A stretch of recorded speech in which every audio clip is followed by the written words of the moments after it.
Hello guys, in this video I'm going to show you how to set languages in the Zello app.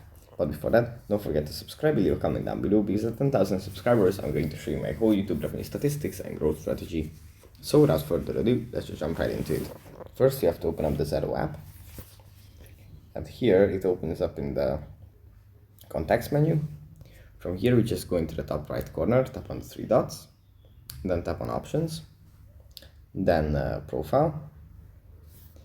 Then in the top right corner we have this pencil icon. We tap on that, and here we can tap on languages and type in what languages we speak.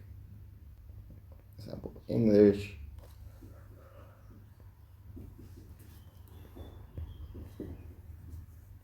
like this. And afterwards we can just save it, and it's going to appear under our profile.